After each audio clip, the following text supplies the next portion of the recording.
Oke, udah bisa dengar suara saya semuanya? Bisa ya?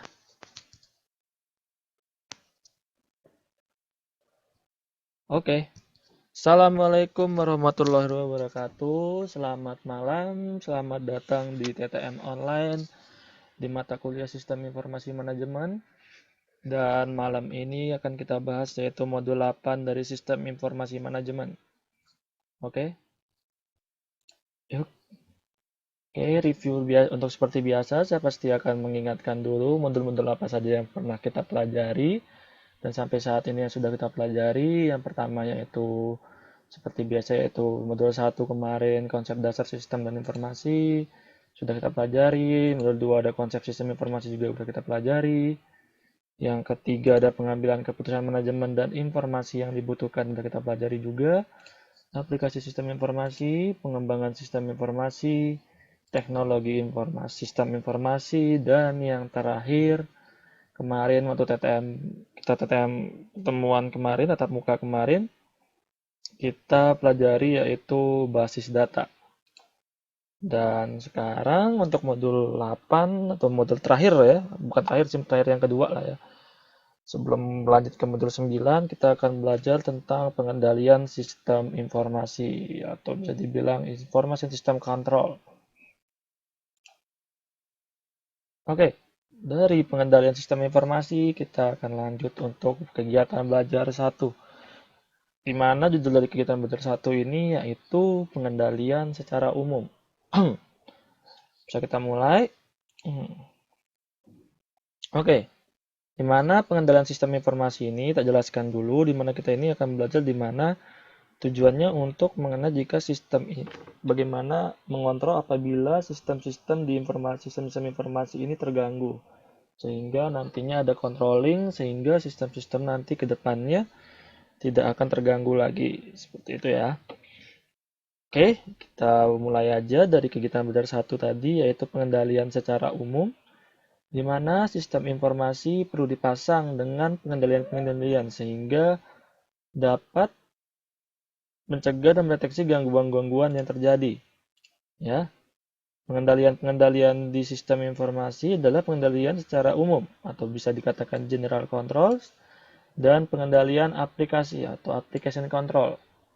Di mana pengendalian secara umum ini merupakan pengendalian sistem teknologi informasi yang paling luar yang harus dihadapi terlebih dahulu oleh pemakai dari sistem informasi atau yang pemakai sistemnya.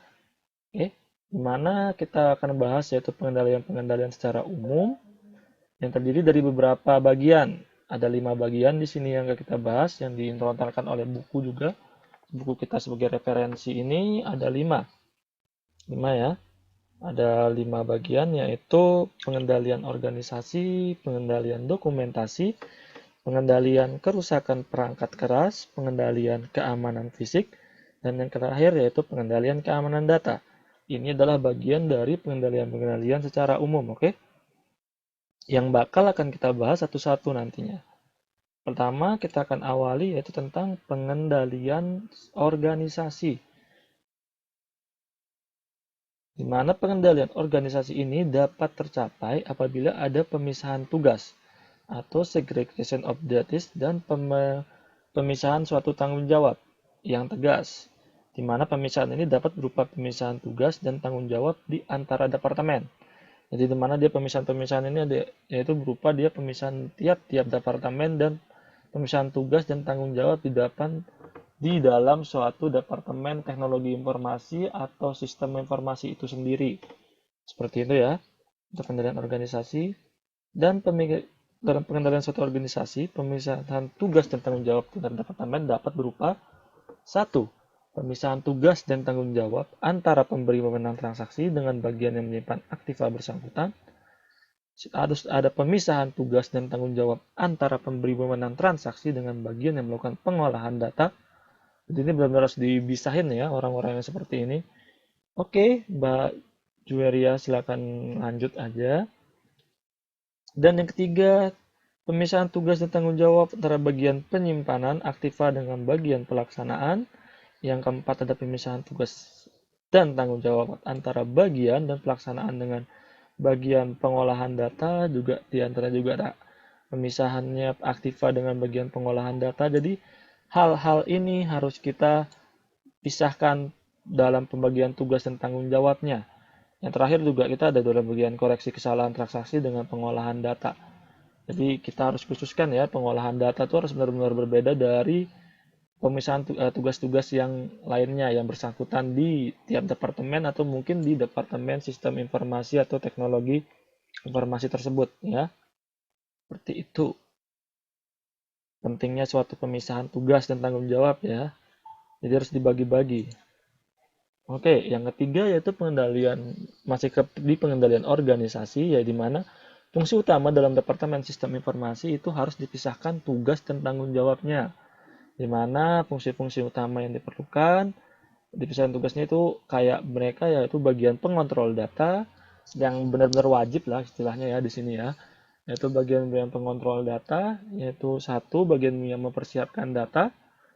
Terus yang ketiga bagian operasi komputer, yang keempat ada bagian pustaka data, di mana ini kayak library-nya ya atau perpustakaannya. Terus yang kelima bagian pemrograman dan pengembangan sistem, dan yang terakhir yaitu bagian pusat informasi atau bisa dikatakan information center. Oke, ini untuk yang ini ya. Sudah, kita lanjut. Pengendalian organisasi.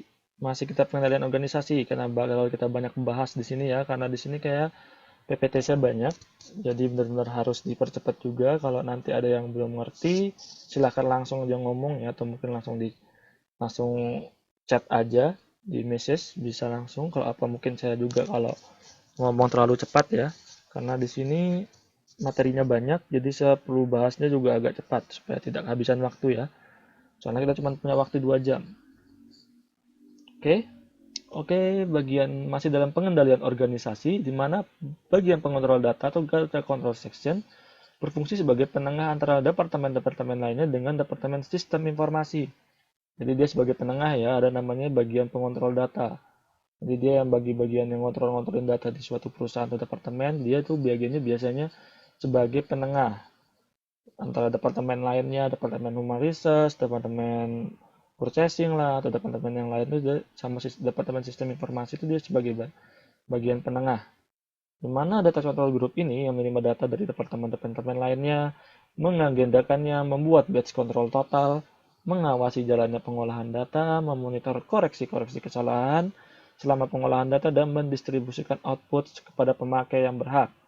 Jadi tugasnya dari data control group, jadi di mana sebuah di bagian pengontrol data itu ada namanya data control group, yang bagian-bagiannya yang tadi sudah saya jelaskan, yaitu dia kayak membagi-bagikan ke departemen-departemen yang membutuhkan ya, kayak gitu output-output yang ada, mungkin juga dia yang mengagendakannya, terus juga mengawasi pengolahan datanya, ada macam-macam yang tadi ini udah bisa kalian baca sendiri ya di sini.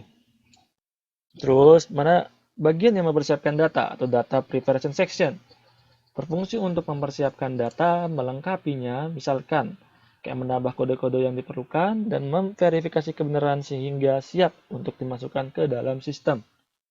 Jadi dia nih kayak pada bagian-bagian untuk mempersiapkan data ya, dimana dia tuh kayak memvalidasi, terus juga dia melengkapi juga, dia juga yang mempersiapkan. Selanjutnya yaitu ada bagian-bagian yang mengoperasikan data atau data processing section. Ya tugas-tugasnya itu ya berfungsi sebagai pengolahan data sampai menghasilkan suatu laporan. Yang dimana bagian ini atau orang yang di dalam bagian ini, personilnya ini, itu disebut dengan komputer operator atau bisa dibilang operator paling umumnya ya. Teman dia nih bagian komputer operator yang bekerja sesuai dengan prosedur yang tertulis di dalam manual pengoperasian atau bisa dikatakan SOP juga ya, standar operational procedure yang akan dibuat, yang pernah dibuat, yang ada gitu kalau bisa dikatakan. Oke, kita lanjut. Bagian penyimpan data, data library section berfungsi menjaga ruangan penyimpan data yang disebut dengan perpustakaan data, di mana perpustakaan data atau data library ini merupakan tempat di mana data, semua data dan program disimpan dalam bentuk media simpanan luar. Udah ngerti kan maksudnya media simpanan luar tuh kayak hard disk, CD, dan macam-macam. Jadi benar-benar ini namanya data library. Yang ke ini ada bagian pemrograman dan pengembangan sistem berfungsi di dalam pembuatan program dan pengembangan sistem informasi. Jadi dia di mana yang dia mengcreate ya suatu sistem informasi dan dia mengembangkan bagian sini. Di mana dia personel bagian ini disebut dengan programmer atau juga bisa ada juga yang namanya sistem analis atau analisis sistem. Dia yang menganalisis suatu sistem. Terus bagian pusat informasi atau information center, di mana dia di sini tugasnya orang-orang dalam sini itu membantu para manajer untuk membuat suatu program aplikasi sendiri untuk keperluan end user computing atau EUC atau end user development. Jadi tugasnya dia itu yang membuat para manajernya programasi untuk membantu membuat para manajer dalam membuat suatu aplikasinya sendiri untuk keperluan dari UC ini. Ada namanya UC ya, atau End User Computing atau End User Development. Oke, kita lanjut. Sekarang udah tadi bagian pengendalian organisasi, sekarang kita ke pengendalian dokumentasi. Di mana dokumentasi dapat berisi tentang deskripsi-deskripsi, penjelasan-penjelasan, bagan alir, daftar-daftar, cetakan hasil komputer, dan lain-lainnya. Contoh-contoh objek dari sistem informasi. Seperti itu tuh ya. Di mana dokumen ini penting untuk keperluan sebagai berikut. 1. Mempelajari cara mengoperasikan sistem sebagai bahan penelitian, dasar pengembangan sistem lebih lanjut, dasar apabila akan memodifikasi atau memperbaikan sistem di kemudian hari, dan kelima, materi acuan bagi auditor. Sebelumnya sudah kita pelajari kan ini sebelumnya, di mana kita perlunya suatu dokumentasi untuk mengembangkan suatu sistem lebih lanjut. Mungkin di modul berapa kalau ada yang masih ingat, gitu ya. Oke, ini untuk pengendalian dokumentasi. Oke, dokumentasi yang ada di Departemen Sistem Informasi dan ternyata itu ada ini, ada banyak. Ada beberapa ya. Pertama itu dokumentasi dokumen dasar, yang maksudnya itu berisi kumpulan-kumpulan dasar sebagai bukti transaksi yang digunakan dalam suatu sistem. Yang contohnya itu kayak faktur penjualan, order pembelian, surat pengiriman barang, dan time card. Ada dokumentasi daftar rekening juga, atau chart of account, di mana yang di sini bagian-bagiannya itu merupakan dokumentasi yang menunjukkan informasi mengenai rekening-rekening yang dipergunakan dalam suatu transaksi.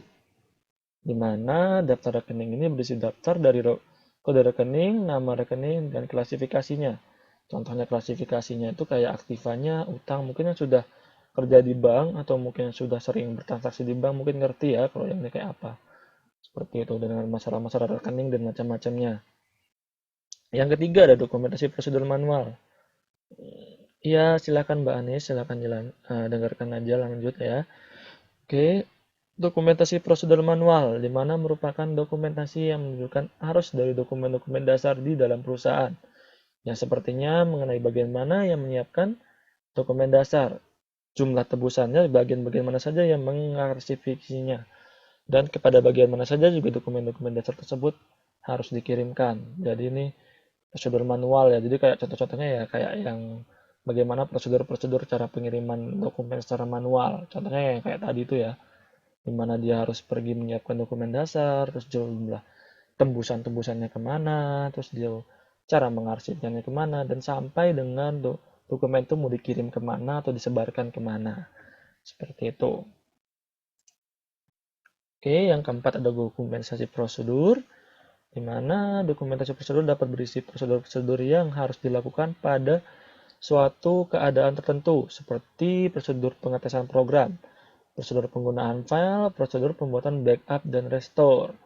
Itu ya, di situ ada dokumen sistem juga, di mana dokumentasi sistem menunjukkan bentuk dari sistem informasi yang digambarkan dalam bagian alir sistem atau sistem flowchart. Dokumentasi sistem merupakan dokumen yang dibutuhkan oleh sistem analis. Jadi ini kayak dokumentasi sistem ini kayaknya orang-orang yang butuhnya kayak programmer, auditor, sistem analis, kayak gitu-gitu ya. Terus dokumentasi program, di mana dokumentasi program ini menggambarkan logika dari program dalam bentuk bagian alur program kayak flowchart. Udah saya pernah jelaskan flowchartnya seperti apa ya di modul sebelumnya, jangan sampai lupa. Kalau lupa silahkan pelajari lagi modul sebelumnya. Tabel keputusan, decision table, dan bentuk pengendalian program. Dokumentasi program sangat dibutuhkan oleh seorang programmer apabila akan memodifikasi suatu program itu. Seperti itu ya.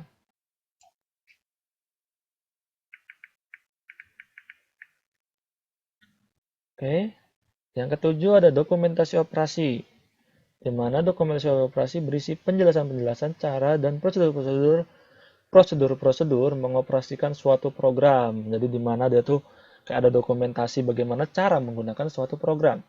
Dokumen ini sangat berguna untuk seorang operator, apalagi juga seorang user seperti kita. Kayak gitu ya. Dokumentasi data yang 8, ada itu dokumentasi data berisi definisi-definisi dari item-item data di dalam suatu database yang digunakan oleh sistem informasi. Hal yang paling banyak membutuhkan dokumentasi data ini yaitu orang-orang sebagai administrator pada database dan juga seorang auditor. Seperti itu ya. Sampai sini semuanya sudah jelas? Masih gampang ya.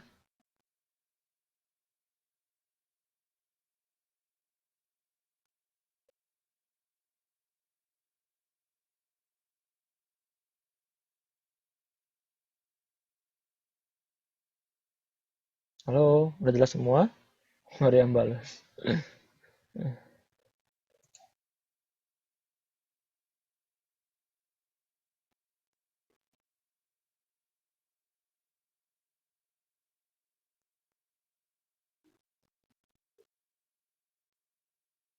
Oke, kita lanjut ya. Kita lanjut untuk pengendalian kerusakan perangkat keras. Pengendalian dalam kerusakan hardware, bisa dikatakan gitu ya.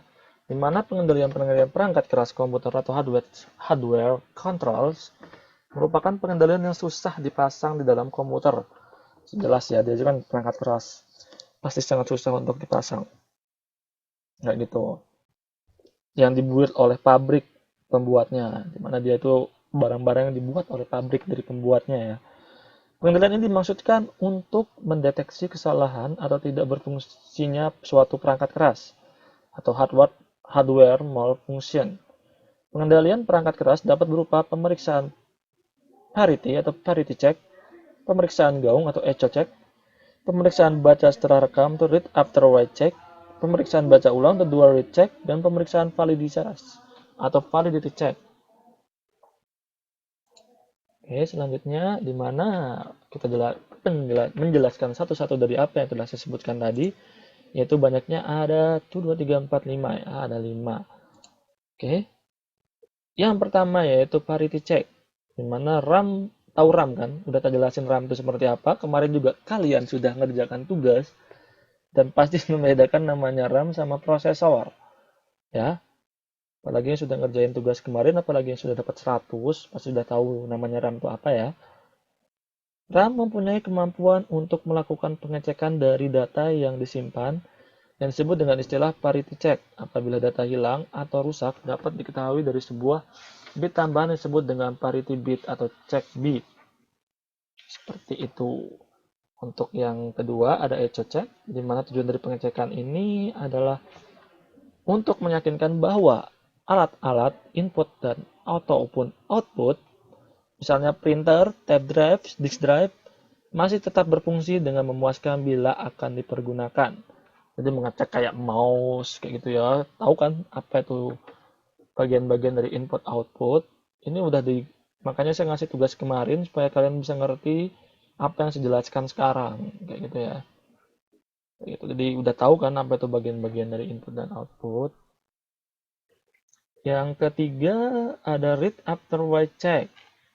Di mana read after write check ini tujuan pengecekannya adalah untuk meyakinkan bahwa data yang telah direkamkan ke medis simpan luar telah terekam dengan baik dan benar. Untuk mengetahui hal ini, setelah data direkamkan, maka dibaca kembali untuk dibandingkan dengan data yang direkamkan. Kalau sama, berarti telah terekam dengan benar. Kayak gitu. Jadi contohnya mungkin dia ada perekaman lagi atau dia penginputan lagi sebuah data, habis itu dia ngebandingkan. Kayak gitu, apakah data ini sudah benar, sesuai, kayak gitu. Akhirnya itu dia mengeceknya seperti itu. Dia kayak merekam kembali, mungkin dia kalau ada contohnya mungkin kalau yang di suara-suara gitu ya, dia merekam kembali, mencocokkan gitu, direkam dengan kamera harus dicocokkan dengan data yang sudah ada, bisa seperti itu contohnya.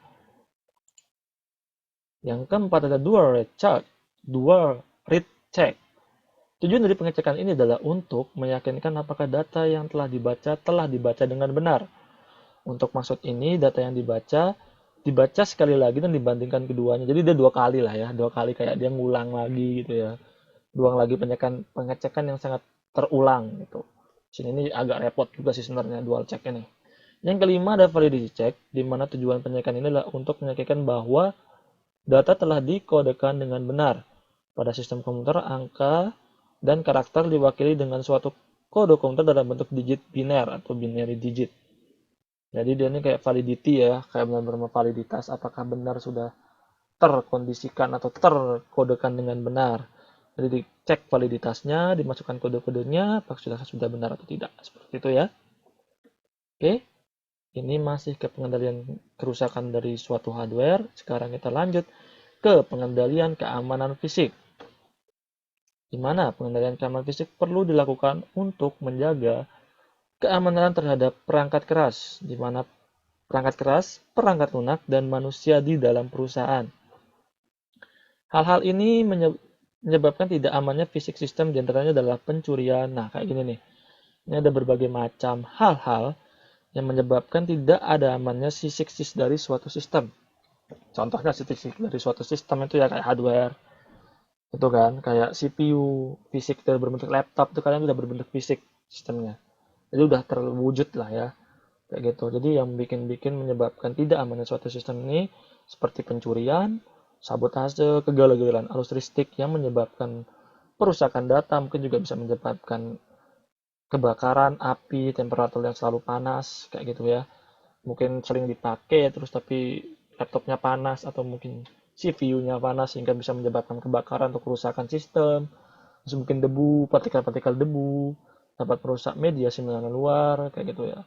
Seperti debu, ada partikel bencana alam dan juga mungkin kayak seperti gempa bumi, angin ribut, banjir dan petir kayak gitu-gitu. Jadi ini benar-benar kayak pengendalian suatu barang-barang fisik kayak gitu ya yang ada di sistem informasi atau teknologi informasi. Seperti itu. Oke, kita lanjut. Pengendalian keamanan fisik dapat dilakukan sebagai berikut. 1. Pengawasan terhadap pengaksesan fisik. Pengawasan terhadap pengaksesan fisik, di mana pengawasan ini merupakan proteksi yang berupa pembatasan terhadap orang-orang yang akan masuk ke bagian yang penting. Pengawasan ini dapat dilakukan dengan cara sebagai berikut. 1. Yaitu penempatan satpam. 2. Pengisian agenda kunjungan. Jadi kayak dia tuh kayak mengakses orang-orang yang inilah ya yang nggak yang membatasi orang-orang yang masuk kayak gitu. Jadi nggak sembarangan orang boleh masuk nanti ke depannya kayak gitu loh. Jadi kayak mungkin kalian mau masuk hotel kan atau mau apa kan pasti itu ada yang kayak keamanannya jadi nggak bisa semua orang yang masuk kayak gitu. Jadi sama juga perlakuan fisik, perlakuan untuk menjaga keamanan fisik dari suatu sistem informasi atau teknologi informasi ini juga sama kayak penjagaan-penjagaan gitu. Nah, kayak di hotel-hotel itu mungkin dia kayak penempatan satpam lah, kayak pengisian agenda kunjungan, dia harus harus tahu siapa aja yang masuk, terus penggunaan tanda pengenal, terus ada juga penggunaan closed circuit television atau CCTV bisa dibilang ya, penggunaan pengeracik kertas, terus juga tersedia pintu arah yang membuka keluar, itu kayak gitu-gitu. Jadi ini untuk kayak mengamankan lah ya pengawasan terhadap, jadi untuk mengawasi dan mengamankan kayak gitu. Jadi cara-caranya itu ada ini dilakukan ya. Oke, kita lanjut. Dan yang kedua yaitu untuk melakukan pengendalian keamanan fisik yaitu namanya ada pengaturan lokasi fisik. Dimana ini udah saya jelaskan juga sebelumnya. Lokasi dari ruang komputer merupakan pertimbangan yang penting di dalam perencanaan security. Pengendalian terhadap lokasi fisik yang baik dari ruang komputer dapat berubah seperti lokasi yang tidak terganggu oleh lingkungan, gedung yang terpisah, tersedia fasilitas cadangan. Contohnya yang saya jelasin kemarin. Misalnya kayak Bank Mandiri itu punya uh, sistem database di lantai 12 supaya tidak terhindar dari lingkungan-lingkungan error di bawah.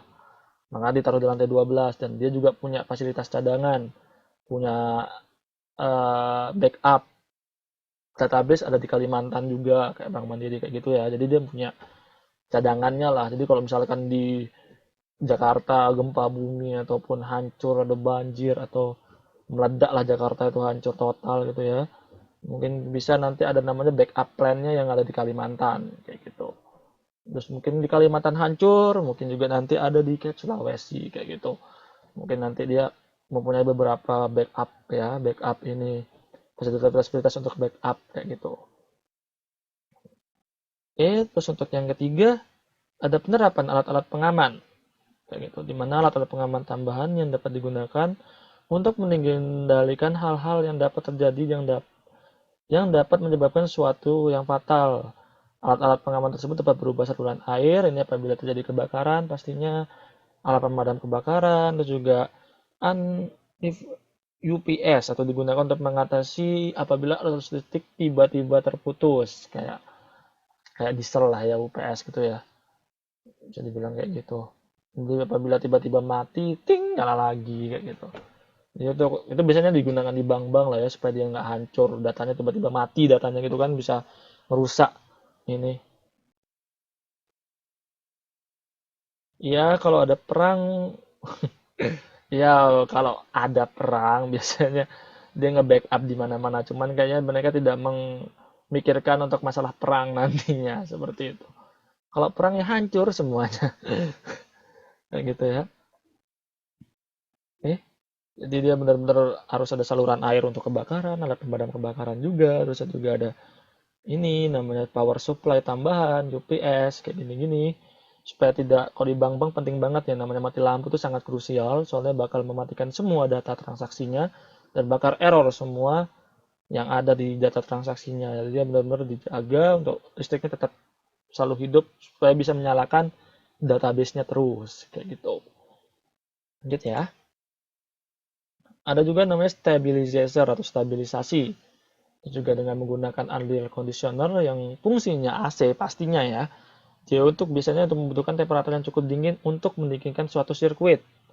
Yang dimana dibutuhkan temperatur suatu sistem komputer itu berkisar antara 10 sampai dengan 35 derajat Celcius. Jadi betul-betul benar di ruangan.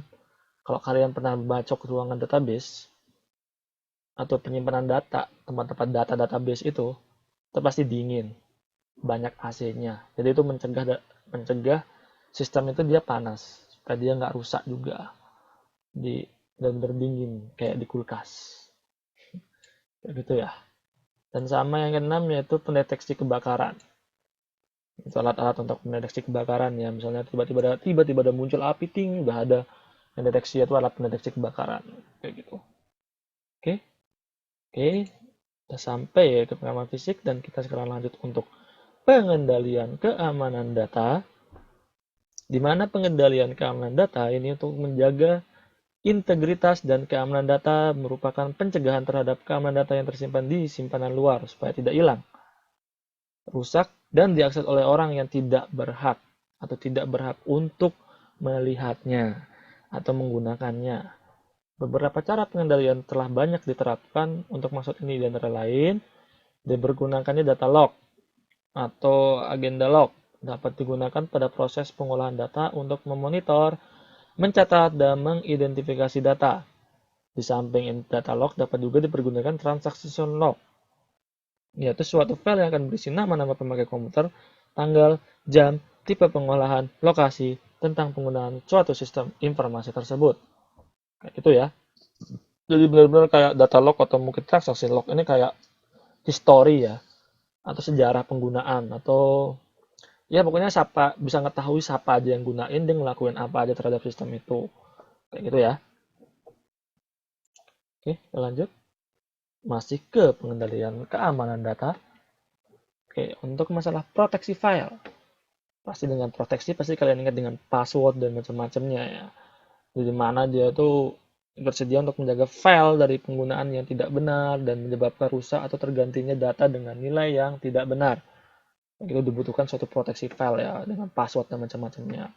Dan diantaranya itu ada kayak contohnya tuh kayak gini nih, banyak nih. Biasanya untuk melindungi dari apa namanya alat-alat penyimpan luar ini ya, yang tersimpan di alat-alat penyimpan luar kayak hard disk tadi, kayak CD tadi dan macam-macam ya. Kalau kalian masih ingat yang alat-alat penyimpanan luar kan banyak tuh, begitu.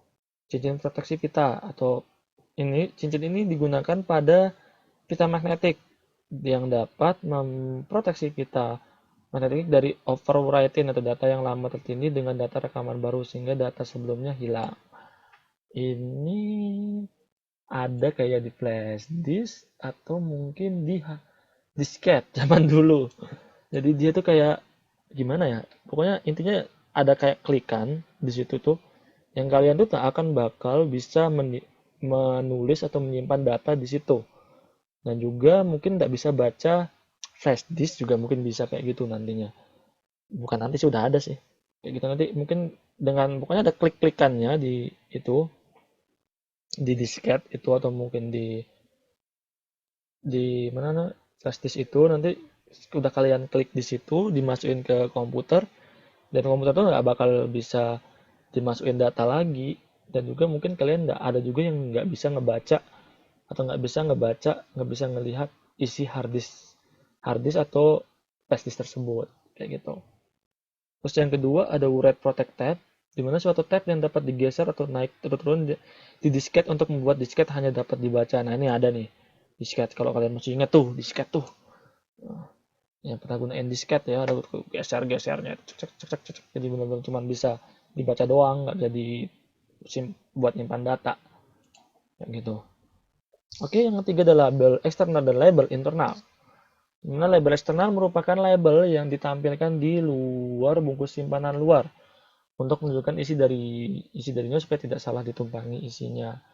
Oh iya, contohnya nih kayak CD, kalian kasihin label tuh di sana apa labelnya namanya data keperluan sehari-hari, data tugas sistem informasi, data apa. Jadi di dalam depan CD-nya kalian tulisin tuh nama isi data dalam CD itu apa kayak gitu gitu contohnya ya. Jadi kayak gitu tuh kalau dia yang eksternal. Cuman yang kalau yang internal itu menunjukkan informasi direkam di simpanan luar berupa informasi tentang nama dan nomor simpanan luarnya. Jadi kayak disimpan di dalam ininya harddisknya kayak gitu, namanya apa, kayak kalian buat folder namanya apa kayak gitu-gitu. Nah kayak gitu ya. Dan yang keempat ada read only storage, dimana cuman alat simpanan luar yang cuman dibaca doang, jadi nggak bisa disimpan di sana. Jadi dengan jelas sudah jelas namanya read only ya. Jadi flash disk itu atau mungkin hard disk itu atau mungkin CD itu cuma bisa di read, cuma bisa dilihat, dibaca toh, tapi nggak bisa dibuat nyimpan atau mungkin tidak bisa diedit kayak gitu. Jadi itu contoh keamanan datanya ya dengan menggunakan read only storage kayak gitu. Oke, sekarang sudah dari apa namanya? Dari pengendalian keamanan data, sekarang kita ke pembatasan pengaksesan atau access restriction. Oke. Dimana tujuan security yang penting adalah untuk jadi kita overview-nya aja ya. Maksudnya tahap awal introduction-nya dimana security itu tujuan utamanya yaitu mencegah personil yang tidak berwenang untuk mengakses suatu data. Kalian sepakat pasti ya, dimana orang-orang yang tidak sembarangan tidak boleh memegang suatu mengakses data-data yang penting kayak gitu, karena bakal bisa karena dengan apabila data itu dipegang oleh orang yang salah, bakal bisa menghancurkan sesuatu dan bisa bisa merugikan orang yang banyak ya kayak gitu ya. Contohnya kayak hacker-hacker gitu kan, dia mencari data-data yang penting, terus akhirnya dia merusak atau yang membajak kayak gitu. Oke, di mana pengasihan data oleh yang tidak berhak biasanya mempunyai maksud penyelewengan harta kekayaan milik suatu perusahaan. Nah, kayak gitu contohnya. Jadi dengan kalian bisa memperoleh data, kalian bisa memperoleh uang banyak. Jadi apabila kalian jadi hacker, apabila kalian bisa menjebol-jebol data perusahaan, kalian akan jadi cepat kaya. Jadilah hacker. Oke? Oke, cara bisa didengarkan saya lagi ngigau. Oke, terus selanjutnya untuk pengaksesan harus dibatasi untuk mereka yang tidak berhak, yaitu dapat dengan cara isolasi fisik, otorisasi dan identifikasi serta pembatasan pemakaian. Gitu ya. Jadi dengan pembatasan pemakaian, isolasi fisik dan otorisasi identifikasi. Ini untuk mencegah pengaksesan sembarangan kayak gitu ya. Oke. Kita lanjut. Data backup dan recovery. di mana pengendalian backup dan recovery diperlukan untuk berjaga-jaga bila file ataupun database mengalami kerusakan atau kehilangan data atau kesalahan data. Jadi butuh banget namanya backup ya kalian ya, benar-benar kayak mungkin di HP kalian punya foto, galeri atau mungkin data-data di HP kalian, segeralah backup. Kalau tidak tahu kapan nantinya handphone kalian bakal hancur atau mungkin bakal hilang atau bakal apa, tidak tahu kan disasternya atau mungkin bencananya apa depannya. Jadi dibutuhkan untuk mencegah hal itu, kalian butuh namanya satu backup data. Jadi ya supaya tidak hilang dataku gitu, hilang foto-fotoku yang udah aku simpan berapa lama di HP gitu, gara-gara HP-nya error atau mungkin HP-nya hilang kayak gitu. Di perlu namanya backup data ya kayak gitu ya. Jadi kalian perlu simpan lah data-data kalian kayak gitu. Oke, backup adalah salinan dari data file atau database kayak gitu ya. Ini kayak dia menyalin data itu di file lain atau mungkin di tempat simpanan luar lain kayak gitu. Oke, oke. Jadi untuk pesan saya yaitu backuplah data kalian mulai dari sekarang. Oke, lanjut. Oke, udah ke kegiatan belajar 2 kita sekarang ya. Namanya pengendalian aplikasi. Sampai sekarang, sampai saat ini ada yang mau ditanyakan dulu?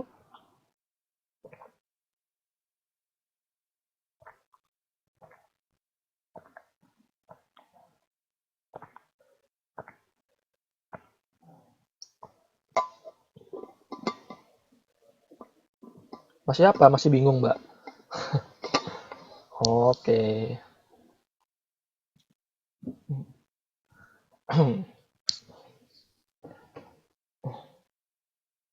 Oke, lanjut.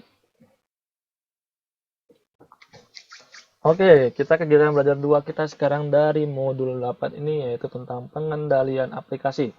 Tadi sebelumnya kita juga saya sudah menjelaskan untuk pengendalian umum dari sistem informasi atau bisa dibilang juga teknologi informasi, dan selanjutnya kita juga akan mempelajari kegiatan belajar 2 yang mempelajari tentang pengendalian dari suatu aplikasi. Lanjut. Oke, pengendalian aplikasi yang di dalamnya yaitu ada pengendalian dari suatu input atau masukan. Kita bakal terus ngebahas tentang maksudnya dari sistem informasi dasarnya itu yang kalian harus sangat ingat, yaitu ada namanya apa? Input, proses, output. Skema circle sistem informasi kalau kalian masih ingat ya, kan tidak cuma 3 itu aja, cuman yang paling utama yaitu 3 hal itu, cuman kalian harus mempelajari yang lebih dari itu ya. Jadi nggak bakal lepas dari namanya input, proses, output. Pasti di setiap modulnya kita akan bahas seperti itu. Jadi kalian benar-benar harus ingat itu. Ya, karena itu adalah dasar dari sistem informasi. Oke? Oke, sekarang kita akan bahas tentang pengendalian dari masukan atau input control yang mempunyai tujuan untuk meyakinkan bahwa data transaksi yang valid telah lengkap, terkumpul semuanya serta bebas dari kesalahan sebelum dilakukan suatu proses pengolahannya. Input data juga salah bila telah melewati tahap pengolahan akan sangat sulit dideteksi, sehingga pada tahap input ini data input harus benar-benar bebas dari kesalahan terlebih dahulu. Ini sangat krusial ya teman-teman ya. Jadi namanya suatu input data apabila ada salah sangat sulit banget dideteksi di tengah-tengah. Di proses itu sangat dideteksi, makanya nanti dia bakal mengeluarkan hasil output yang salah juga.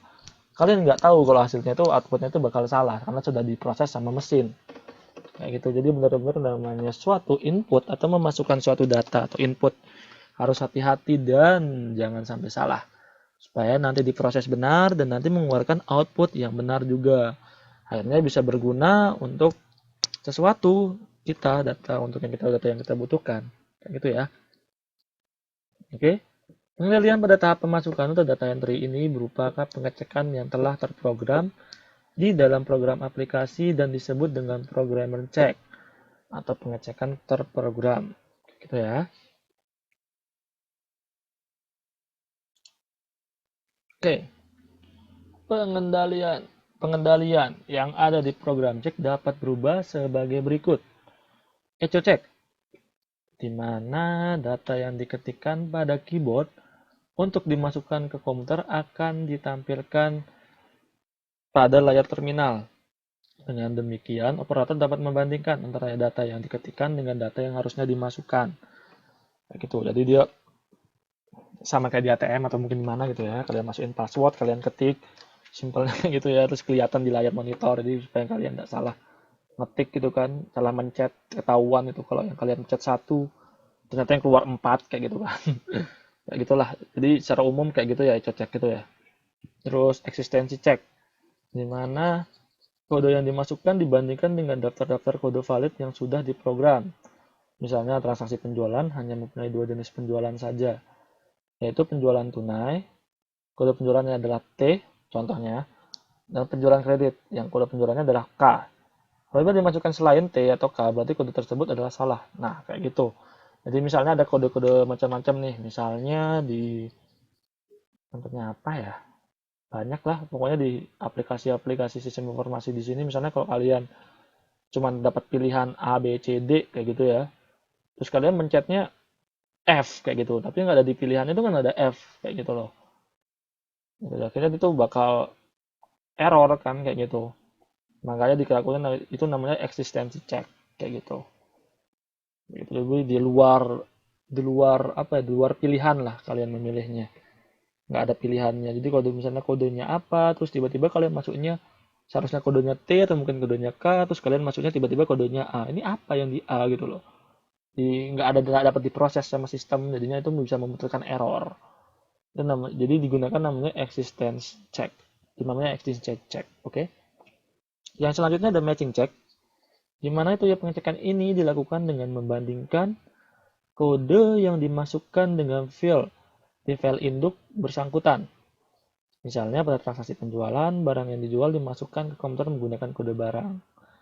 Jadi matching gitu ya. Misalnya kalau ada barcode nih, scanner barcode, terus di dalam data komputernya ada data ininya juga, data barangnya.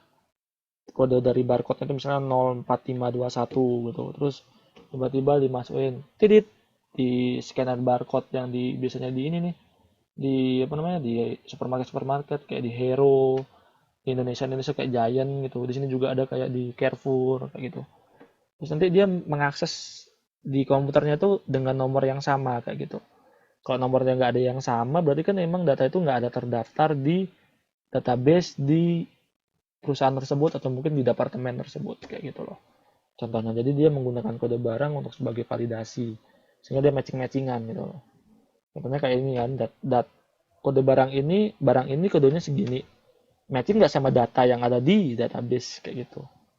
Sehingga dia kan bisa transaksinya bolak-balik kayak gitu. Jadi ada transaksi, jadi keluar harganya dengan barang yang seperti ini, keluar harga seperti ini kayak gitu. Jadi dia sudah matching, jadi kode yang di barang sama kode di database itu udah matching gitu, udah sama. Akhirnya keluar tuh harganya tirit. Nah, kalau dia nggak matching, berarti nggak keluar harganya kayak gitu loh. Paham ya? Ini untuk matching check. Oke, untuk yang keempat ada field check. Field. Field dari data yang dimasukkan diperiksa kebenarannya dengan mencocokkan nilai dari field data tersebut dengan tipe fieldnya. Apakah bertipe numerik, alfabetik, ataukah tanggal. Misalnya, tipe field numerik harus diisi dengan data numerik. Apabila diisi dengan data bukan numerik berarti salah. Nah, contohnya kayak database yang saya jelaskan kemarin. Kayak gitu ya. Contohnya, kayak misalnya, udah diprogram nih, udah dibuat. Kalau kita cuma bisa masukkan data itu cuman data masukkan nulis data tuh yang di dalam komputer cuma boleh angka. Terus akhirnya kita menulisnya dengan huruf A, B, C atau alfabet ya. A, B, C, D, F, G gitu. Tapi yang di programnya cuma bisa kan silahkan masukkan angka kayak gitu. Kalau masukin yang ini akhirnya gagal gitu. Nggak bisa diproses. Kenapa? Kalau kalian masukin di luar dari tipe dari angka gitu loh. Yang sudah di program, yang sudah direkam di programnya gitu, yang sudah diperintahkan oleh programnya, yang cuma bisa dimasukkan, jadi data ini cuma bisa dimasukkan untuk yang angka kayak gitu, atau mungkin dia cuma silahkan masukkan tanggal kayak gitu, tapi kalian masukannya tanggalnya tuh tiga pakai alfabet 3 Januari kayak gitu kan. Padahal udah ada formatnya gitu. Kalian tinggal klik aja, tinggal milih dan macam-macamnya, tapi kalian malah ketik pakai alfabet. Nah, itu salah kayak gitu loh. Jadi benar-benar dia menggunakan field check kayak gitu. Jadi data ini harusnya misalnya data nama pakai alfabet, data tanggal pakai data tanggal, data eh, nomor mahasiswa kalian pakai alfabet sama angka kayak gitu. Terus data nomor telepon kalian harus pakai angka. Jadi ditipe-tipein supaya kalian tidak salah mengerti dan juga mungkin tidak salah memasukkan data kayak gitu. Itu tujuannya namanya field check. Oke. Dan yang kelima ada scene check. Field dari data yang bertipe numerik dapat diperiksa untuk menentukan apakah telah berisi dengan nilai yang mempunyai tanda yang benar, positif ataukah negatif. Misalnya unit barang yang dijual harus bernilai positif. Apabila negatif berarti salah. Jadi apabila ada yang bernilai negatif di dalam kalian memasukkan suatu data, gitu, misalnya datanya negatif, negatif, negatif, tidak divalidasi, akhirnya tidak keluar, gitu, tidak diproses datanya, maka digunakan sign check, kayak gitu ya. Yang keenam yaitu relationship check atau logical check, di mana hubungan antara item-item data input harus sesuai dan masuk akal. Di mana pengecekan ini berfungsi untuk memeriksa hubungan antara item-item data input yang dimasukkan ke komputer. Jadi dia kayak hubungan relation kayak gitu ya. Jadi dia misalnya datanya yang kalian masukkan itu di awal itu data tentang nama mahasiswa beserta dia prof biodata mahasiswa di UT. Tapi yang kedua masukinnya malah biodata dosen. Jadi itu kan ada relationnya ya. Akhirnya tidak diterima oleh data atau oleh softwarenya atau oleh aplikasinya. Itu namanya relationship check. Jadi dia ada hubungannya. Jadi dia ngecek ada nggak sih kok yang dimasukin data dosen. Seharusnya kan ini buat data mahasiswa kayak gitu loh. Nggak valid gitu loh. Maksudnya yang di dalamnya itu datanya tentang mahasiswa kan nama, alamat, terus nilai, mata kuliah yang diikuti. Tapi kalau di data dosen kan beda deh. Data isi dalamnya nama, ID dosen pasti kan. Cuman yang bikin beda pasti dia ngajar apa, terus dia pengalamannya kayak gitu-gitu isinya data tentang dosen kan. Itu pasti kan matching tuh sama data mahasiswa. Makanya dinamakan itu untuk relationship check. Jadi akhirnya tidak sembarangan yang bisa masuk tuh memasukkan data. Jadi cuman bisa data mahasiswa ya data mahasiswa, data dosen ya data dosen kayak gitu loh. Oke, sampai sini paham? Ada yang mau ditanyakan? Sebelum kita lanjut, ini ada 7 sama 8 lagi, ada limit check sama range check. Halo, halo, paham ya? Apa saya terlalu cepat untuk berbicara hari ini? Biasanya Mbak Yus ini yang saya dengar terlalu kecepatan saya ngomong. Gimana Mbak? Bisa ngikuti?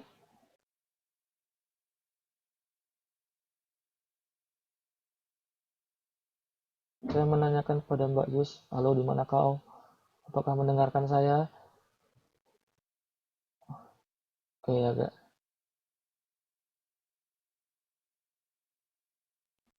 Saya garisinnya sampai itu. Oke.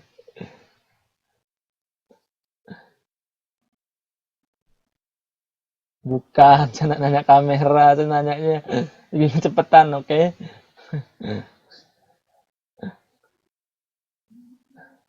Oke, terlalu cepat kah? Apakah saya harus pelan-pelan ngomongnya? Atau gimana?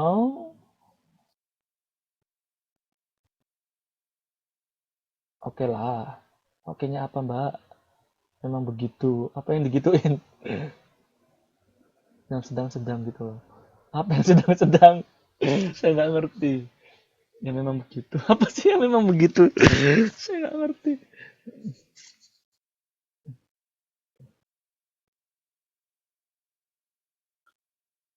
Oke, oke, oke, oke, oke. Yang jelas dong, Mbak. Oke ya. Oke ya, soalnya saya nyuruh ini biar mudah dimengerti gitu. Jadi kita mas. Oh ya, ya. Oke, oke, oke, oke, oke. Oke, yang penting saya sih pengennya supaya kalian bisa ngikuti apa yang saya ajarkan dan ngerti aja sih ya. Kalau emang pengen lebih lambat akan saya lambati. Oke, oke kita lanjut dulu. Ntar kehabisan waktunya lagi. Oke, untuk limit check atau reasonable check, di mana nilai dari input dapat diperiksa apakah cukup beralasan atau tidak. Yang contohnya nilai data gaji bulanan yang dimasukkan untuk seorang karyawan sebesar 50 juta rupiah adalah tidak beralasan. Contoh lain, tanggal-tanggal transaksi yang terjadi adalah 3 Februari adalah tidak beralasan. Nah, kayak gitu nih. Contohnya misalnya limit check. Ya datanya sebesar karyawan tuh dikasih 50 juta, tapi seharusnya karyawan tidak mempunyai gaji sebesar 50 juta. Kayak gitu ya. Contohnya jadi benar-benar kayak limit check. Jadi data nominalnya yang bisa dimasukin ya cuma sampai 10 juta. Gitu. Jadi kalau udah bisa 50 juta kan nggak mungkin kan. Kayak gitu ya. Nggak mungkin bisa ditransfer, karena nggak mungkin juga seorang karyawan di perusahaan ini memperoleh gaji sebesar 50 juta. Kayak gitu. Dan juga mungkin tanggal transaksinya 30 Februari 1987. Itu mah belum saya lahir ya. Kayak gitu. Yang seharusnya sekarang kan udah 2015 atau mungkin itu kayak 2014. Contohnya kayak gitu ya. Jadi mungkin tanggal transaksinya waktu mungkin dibatasi 5 tahun sebelumnya sampai 5 tahun sampai dengan present atau mungkin sampai dengan hari ini kayak gitu tanggal transaksi kayak gitu ya, jadi dibuat reasonable kayak gitu ya, benar-benar limit kayak gitu, limit dan reasonable. Reasonable itu yang di tanggal tadi itu yang 30 Februari 1987 itu nggak mungkin kan karena itu udah lama banget kayak gitu loh, jadi kayak ada aneh gitu kan, jadi dibuat reasonable, jadi dibuat tanggalannya dari sekarang atau mungkin the last-nya itu mungkin berapa hari yang lalu atau mungkin berapa bulan yang lalu sampai dengan sekarang kayak gitu. Untuk yang limit check itu dengan mungkin gaji karyawan tadi yang tidak mungkin sampai 50 juta. Jadi dibuat nominalnya ya batasinnya ada batasannya. Jadi cuman mungkin yang karyawan cuman bisa sampai dengan 10 juta mungkin maksimal karyawan di perusahaan tertentu. Itu ya. Jadi pembatasan pemasukan datanya itu ya cuma bisa dari 1 sampai 10 juta. Kayak gitu, namanya limit check atau reasonable check. Untuk yang range check, nilai yang dimasukkan juga dapat diseleksi supaya tidak keluar dari jangkauan nilai yang sudah ditentukan. Contohnya, suatu organisasi mempunyai 5 buah departemen yang diberi kode A sampai dengan E. Kalau nilai input data di luar departemen tersebut, misalnya departemen adalah G, berarti salah karena di luar range dari departemen yang ada. Nah, kayak ini sama aja kayak sebelumnya tadi ya. Jadi benar-benar kayak mempunyai, misalnya kayak departemennya ada namanya departemen Human Resource, departemen Purchasing, departemen Keamanan, departemen Kelautan lah. Itu ada 4 tuh. Terus dia tiba-tiba ngemasukin departemen Sistem Informasi di datanya. Itu kan berarti di luar range lah ya. Kayak gitu loh. Maksudnya di luar dari data yang sudah ada gitu. Nah, contohnya tadi itu kayak A sampai E kan dibilang. Cuman dia masukinnya G tiba-tiba gitu kan. Nah, itu kayak ada range-nya. Jadi range check kayak gitu loh. Dimana dia ada range-nya dari ini sampai ini atau mungkin kayak gaji karyawan juga sama. Jadi ada range-nya. Gaji karyawan itu dari misalnya dari 2.500.000 sampai dengan 5 juta. Tapi tiba-tiba masukinnya 6 juta gitu kan, enggak ini juga, enggak bisa juga karena itu enggak disesuai range-nya. Jadi, itu di luar range-nya kayak gitu ya. Atau mungkin dia masukinnya lebih rendah lagi, mungkin 1 juta gitu loh. Dia nggak sesuai range, jadi yang bisa disesuaikan masuknya tuh ya yang dari 22.500.000 sampai dengan 5 juta yang bisa dimasukin angkanya kayak gitu ya. Jadi itu namanya pengendalian masukan. Kayak gitu ya. Paham ya? Oke, kita lanjut. Oke, yang ke-9 ada self-checking digit dan self-checking digit check. Di mana self-checking digit check adalah pengecekan untuk memeriksa kebenaran dari digit-digit data yang dimasukkan. Pengecekan ini dipergunakan karena operator cenderung melakukan kesalahan memasukkan digit-digit data. Kesalahan-kesalahan sering terjadi terhadap digit-digit data adalah sebagai berikut. Nah, contohnya nih, kelebihan digit atau karakter, misalnya kode 8598 ditulis 85598.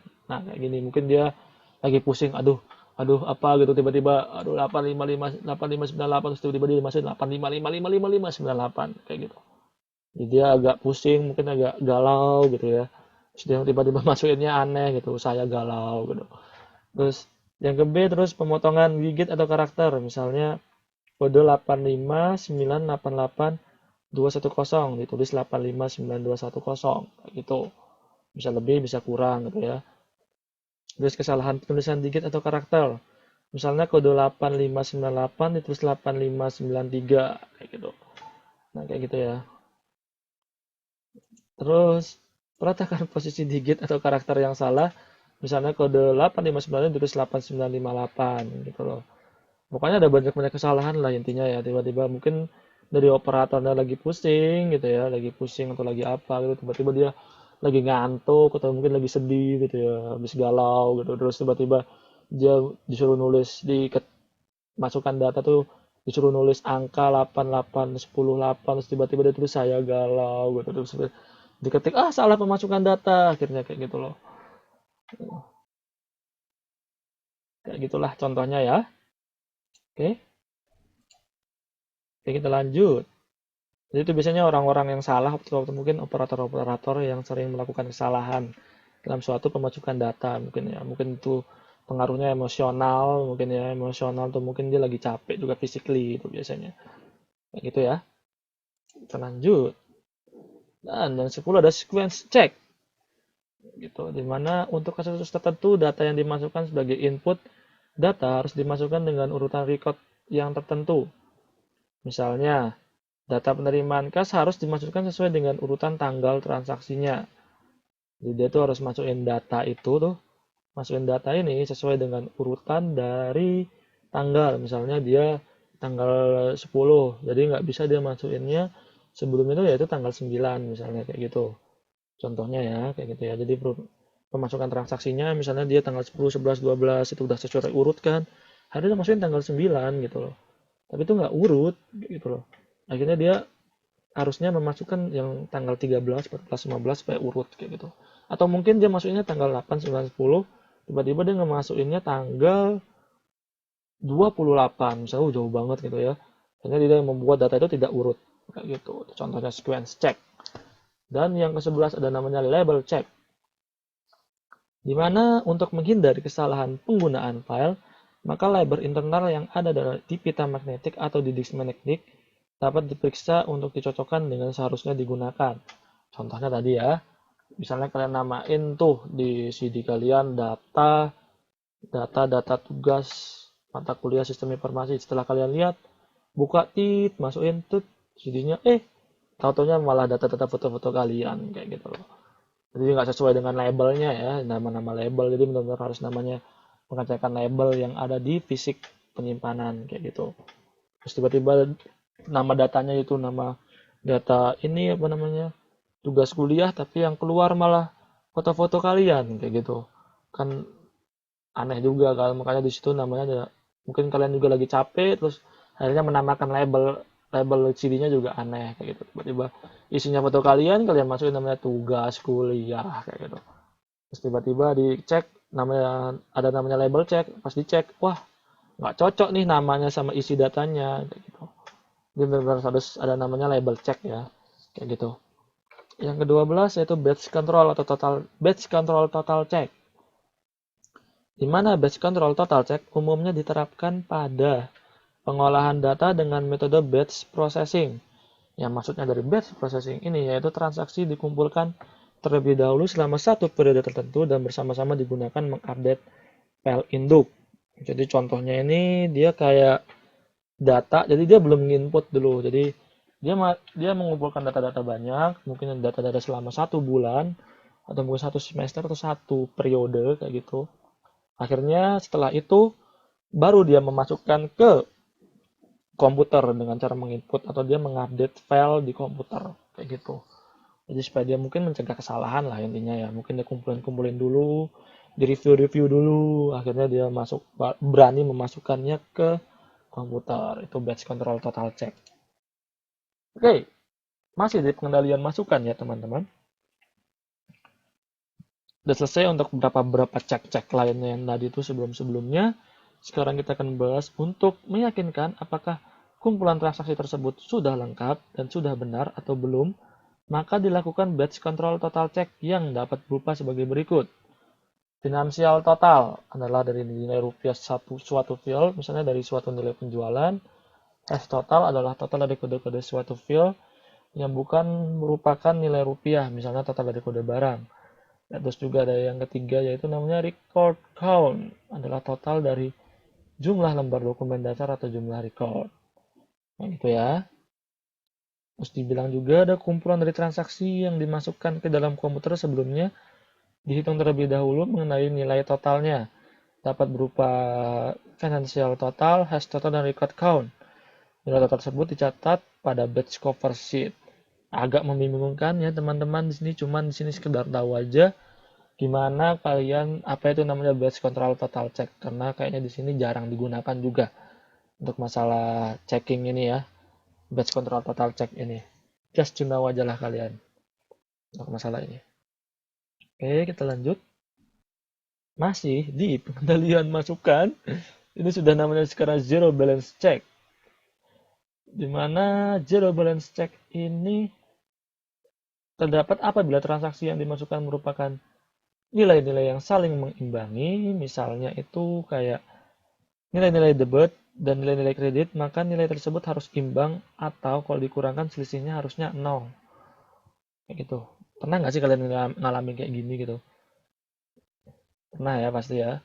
Zero balance check akan melakukan pengecekan selisih antara dua sisi tersebut harus imbang. Misalnya, transaksi jurnal umum yang melibatkan beberapa rekening, maka total dari rekening-rekening debit harus sama dengan total dari nilai rekening-rekening kredit.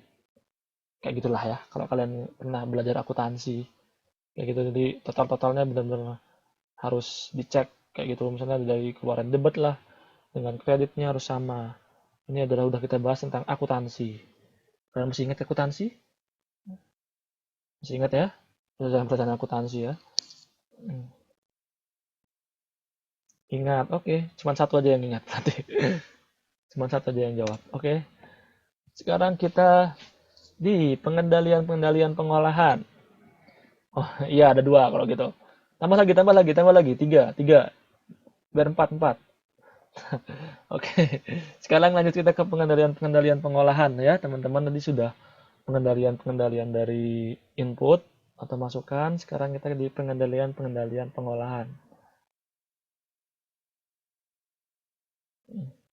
Oke, tujuan dari pengendalian pengolahan, di mana processing controls ini adalah untuk mencegah kesalahan-kesalahan yang terjadi selama proses pengolahan data yang dilakukan setelah data dimasukkan ke dalam komputer.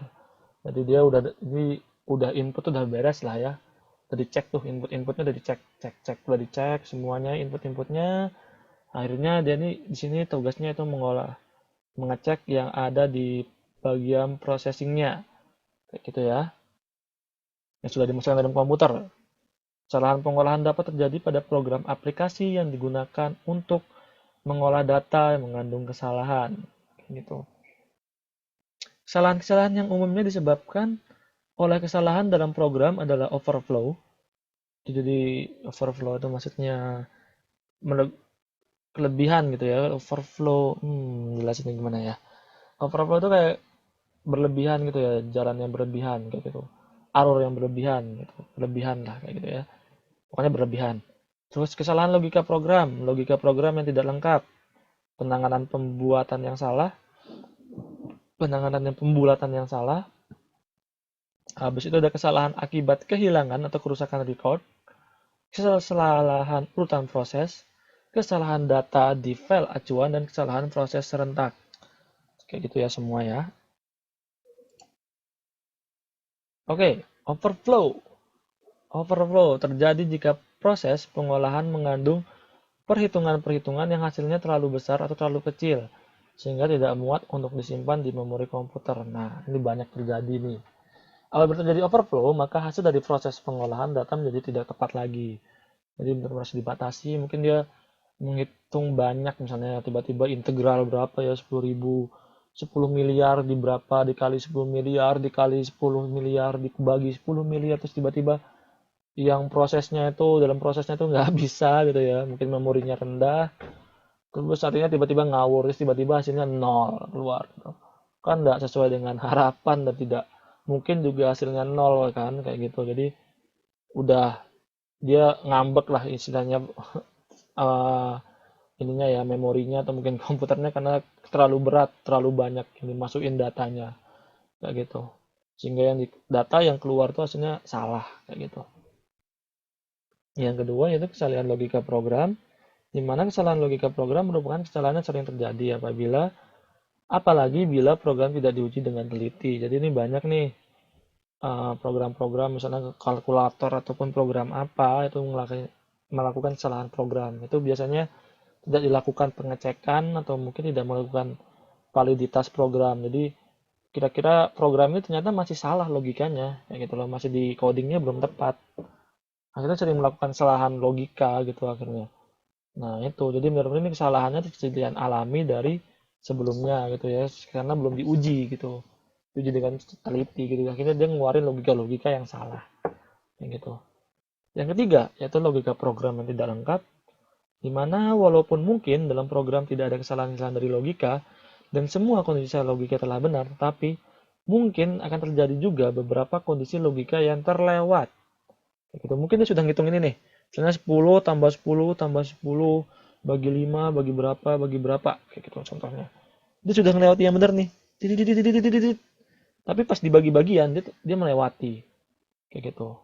Soalnya mungkin di codingan atau dibuat pemrogramannya dia tidak mengikuti unsur logika dalam pembagian kayak gitu contohnya. Jadi akhirnya pas hitung-hitungannya udah benar 10 tambah 10 dikali 5 terus tiba-tiba di bagian bagi 10 bagi berapa gitu tiba-tiba dia meloncati bagian itu. Soalnya di dalam pemrogramannya tidak ada konsep untuk masalah logika tentang pembagian kayak gitu. Akhirnya dia melompatinya gitu ya. Jadi itu namanya logika yang terlewat. Hati yang terlewat bisa juga apalah itu. Oke, kita lanjut aja. Hmm. Nah, oke, kita lanjut. Terus untuk penanganan pembulatan yang salah. Oke, permasalahan pembulatan terjadi bila tingkat ketepatan yang diinginkan dari perhitungan aritmatika lebih kecil dari tingkat ketepatan yang terjadi. Penanganan pembulatan yang salah dapat dilakukan secara sengaja oleh programmer ataupun mungkin tidak disengaja. Jadi ini ada kayak pembulatan-pembulatan gitu ya, kayak membulatkan suatu nol, membulatkan suatu angka, misalnya lebih dari 5, 6 jadi kita bulatkan aja 5 mungkin kayak gitu ya. Mungkin lebih dari 6 kita bulatkan ke 5 kayak gitu ya. Tahu kan kayak pembulatan-pembulatan kayak gitu. Mungkin programmernya lagi capek atau mungkin programmernya nggak ngerti apa yang dia maksud dari pembulatan-pembulatan tersebut, akhirnya dia salah melakukan codingannya itu atau membuat suatu programnya dengan logikanya itu. Atau mungkin dia lagi error, terus dia tidak memasukkan sistem pembulatan, akhirnya dia tidak ada pembulatan di prosesnya itu. Nah gitu-gitulah ya contohnya. Yang kelima, ini ada kesalahan akibat kehilangan atau kerusakan record. Pada metode pengolahan dikumpulkan best processing method, file transaksi berisi data, kumpulan dari data transaksi selama periode tertentu. Jadi kayak ya biasalah mungkin dia di datanya tuh ada kerusakan atau mungkin ada kehilangan kayak gitu ya. Kerusakan, kehilangan mungkin di proses-prosesnya dia sudah di input atau sudah direkam sebelumnya itu sudah ada kayak database kayak ini, cuman ada yang kelewatan atau mungkin dia tiba-tiba rusak atau tiba-tiba hilang, itu kan nggak tahu juga nantinya. Terus yang 6 ada kesalahan urutan proses, di mana record di file induk akan diupdate oleh data transaksi.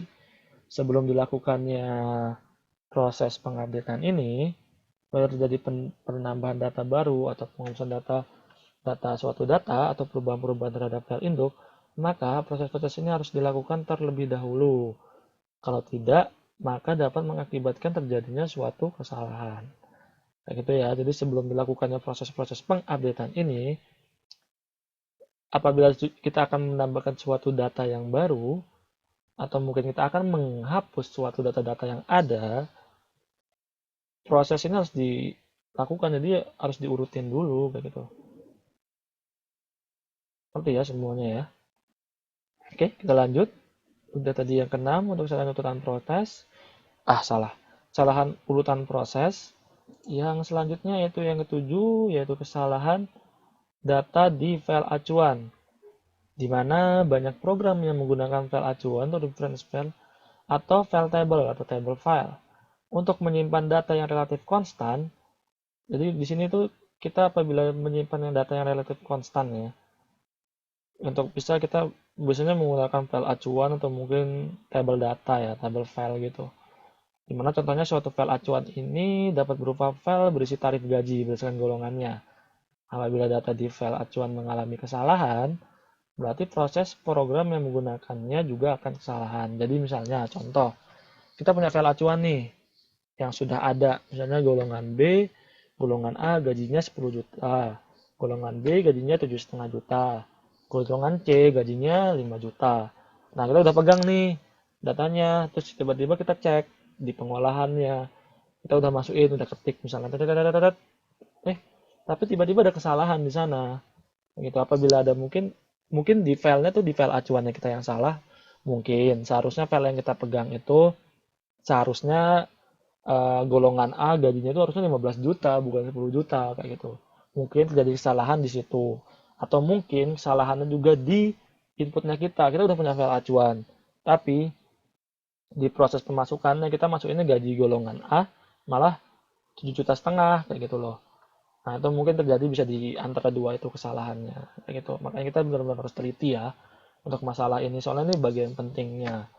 Karena itu bagian penting-penting banget buat perusahaan dan departemen masing-masing untuk masalah ini ya. Makanya kita namanya banyak banget untuk namanya penting banget untuk masalah controlling ini, pengendalian-pengendalian ini.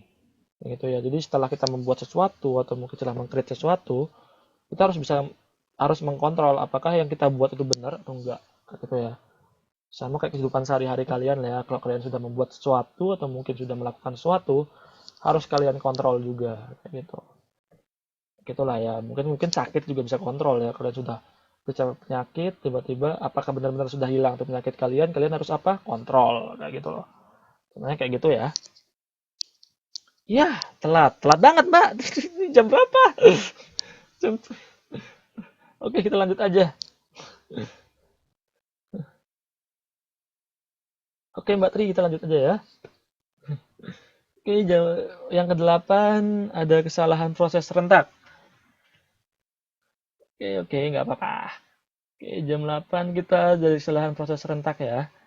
Di mana kesalahan proses rentak atau konkurensi terjadi apabila sebuah file basis data dipergunakan oleh lebih dari seorang pemakai dalam network. Misalnya, file basis data dihubungkan dengan dua buah terminal yang berada di bagian penjualan dan di bagian pembelian. Jadi contohnya ini ya, misalnya nih, ada dua terminal, bukan dua terminal lah istilahnya biar gampang dimengerti sama kalian ya. Ada dua server, dua bagian itu, jadi bagian satu sama bagian dua-duanya ini bisa masukin data kayak gitu. Bisa sama-sama masukin data, misalnya saya dari sini bisa masukin data tentang dosen, terus dari sana dari kalian mungkin dari Mbak Anis bisa masukin data juga misalnya, bisa masukin data di sana, terus tiba-tiba dari kita sama-sama udah bisa sama-sama masukin data, tetapi tiba-tiba ada kesalahan pemasukan data dan itu bisa membuatkan crash di basis data kayak gitu. Nah, jadi benar-benar apabila ada dua pengaksesan biasanya itu harusnya kita lebih baik harusnya dalam satu jalur aja gitu. Harusnya satu server aja atau satu orang aja yang ngisi gitu. Apabila nanti kan mencegah kesalahan mungkin yang dilakukan oleh orang lain gitu loh.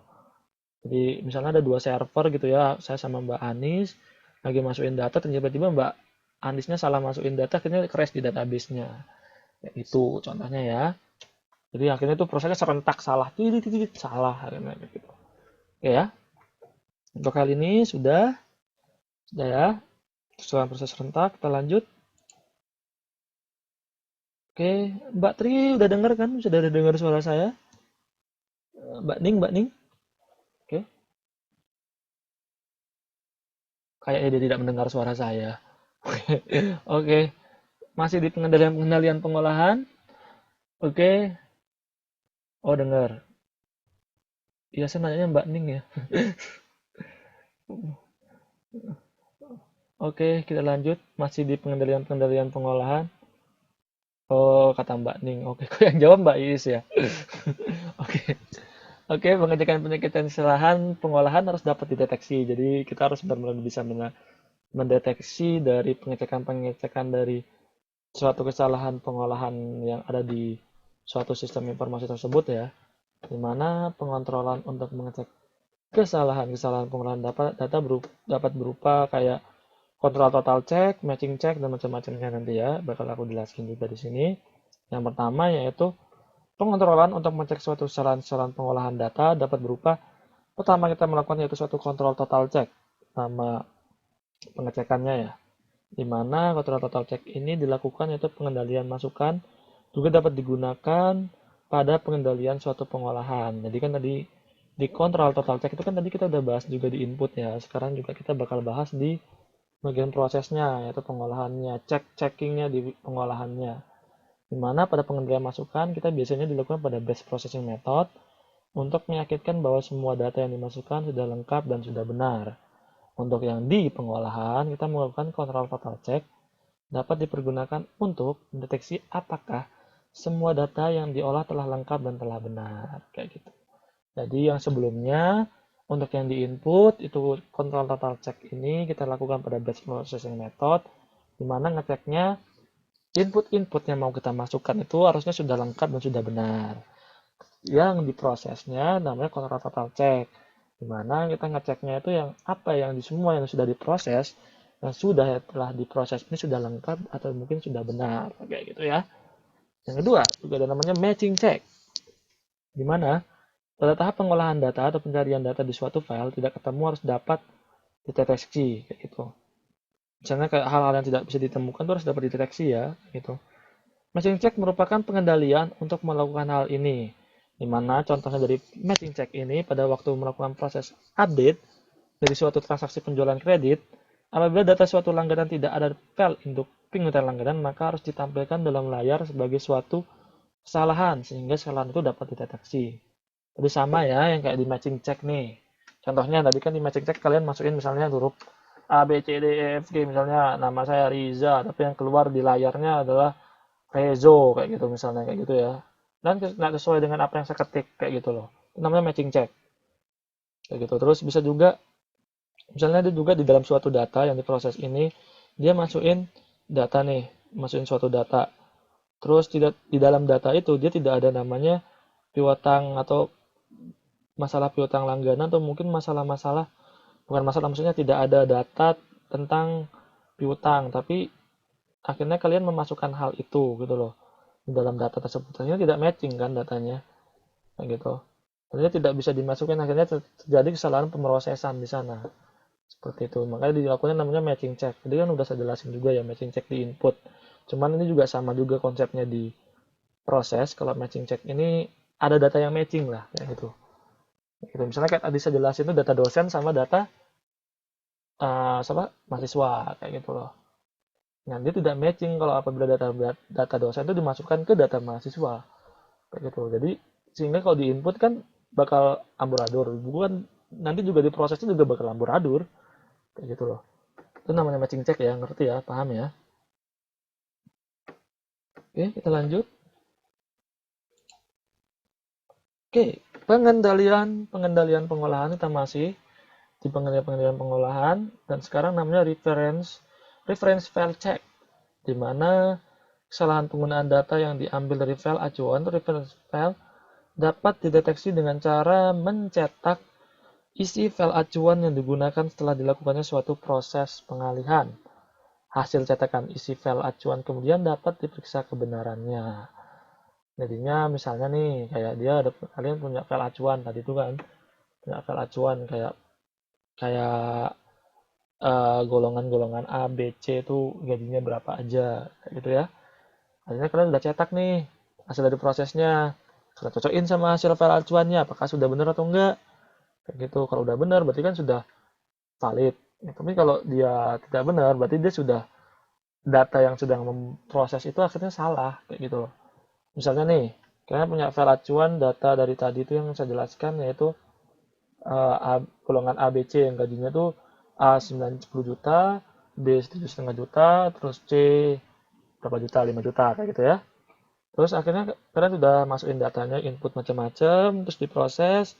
Akhirnya kalian ngeprint nih hasil dari prosesnya, keluar outputnya, keluar kalian lihat.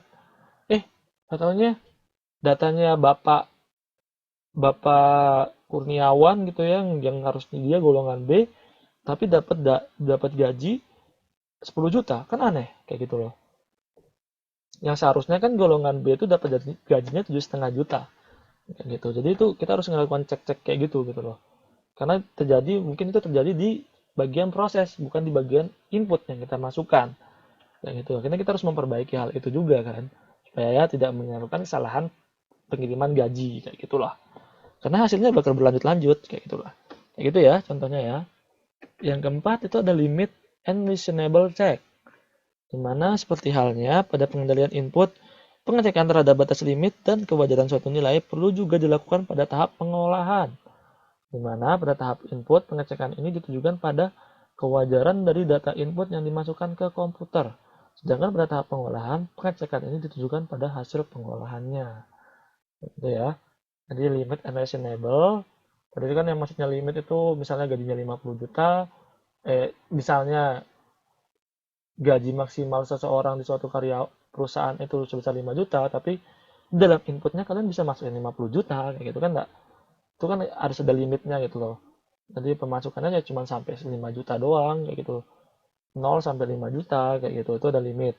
Kalau reasonable yang kayak tadi, yang tanggal gitu ya. Contohnya kalau kalian lupa tadi udah saya jelaskan, tanggal misalnya tanggal transaksinya itu tanggal 30 Januari 1978 kan enggak reasonable kan, udah lama banget, terus saya pun juga belum lahir tahun segitu kan, kayak gitu loh. Contohnya seperti itu. Kayak itu. Cuman ini kan tuh tadi tuh pengecekan di input, cuman sekarang dia di hasil pengolahannya. Seperti itu, dimana dia nanti kalian sudah benar masukinnya 5 juta misalnya, atau mungkin batasnya sampai 5 juta gitu.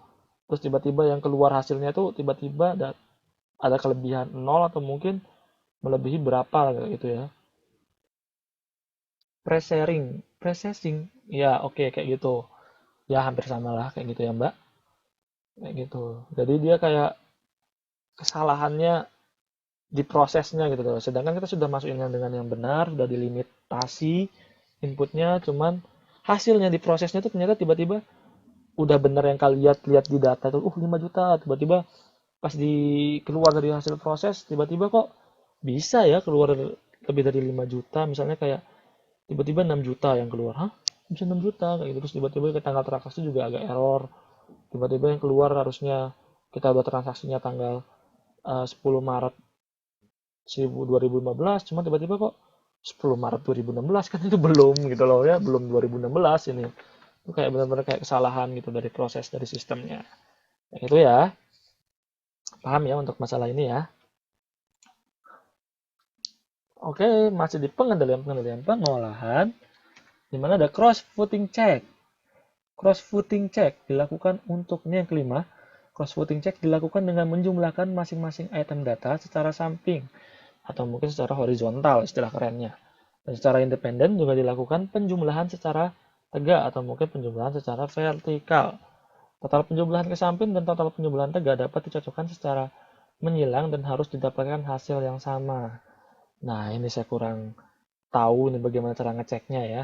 Intinya ini kayak pengecekan suatu sistem di mana dia tuh menggunakan cara horizontal dan cara vertikal. Kayak gitu. Di mana dia nantinya jumlah dari hasil dari vertikal dan horizontalnya harus sama. Kayak gitulah. Agak bingung juga sih. Ini mungkin pekerjaan sistem mungkin. Ini. Dan kalian just to know aja ya untuk masalah cross-voting check. Yang keenam, record locking, bukan looking, locking. Di mana proses konkurensi terjadi karena record yang sama di dalam suatu file dipergunakan oleh lebih dari satu pemakai. Untuk mengatasi konkurensi dapat dilakukan dengan mengunci record yang sedang dipergunakan sehingga tidak dapat dipergunakan oleh pemakai yang lain. Jadi kayak data yang sudah kalian rekam atau mungkin data yang sudah kalian input atau yang kalian sudah ketik, kalian masukkan kayak gitu ya, benar-benar harus kalian lock. Itu maksudnya dikunci atau mungkin diberikan password supaya sehingga tidak bisa orang sembarangan untuk mengedit atau mungkin mengubah-ubah data dari kalian yang kalian sudah buat tersebut. Kayak gitu ya. Untuk record looking ya, record locking ya. Paham ya untuk sampai saat ini? Lanjut. Oke, sekarang kita sudah di pengendalian keluaran atau output. Di mana keluaran atau output yang merupakan produk dari pengolahan data dapat disajikan dalam bentuk apa aja? Yaitu hard copy dan soft copy. Ngerti kan ya hard copy? Udah apa ya hard copy? Udah tahu kan kalian maksudnya hard copy sama soft copy itu bedanya apa? Paham? Oke, saya nggak paham. Oke. Oke, dalam bentuk hard copy yang paling banyak dilakukan adalah berbentuk laporan yang dicetak menggunakan alat cetak, dan dalam bentuk soft copy yang paling umum adalah berbentuk tampilan layar terminal, atau mungkin bisa dikatakan suatu tampilan layar yang berbentuk soft, kayak mungkin di layar suatu layar, atau mungkin suatu di HP, atau mungkin dia berbentuk file-file yang tidak nyata, kayak gitu ya. Itu namanya soft copy. Oke? Oke. Ini untuk pengendalian keluaran.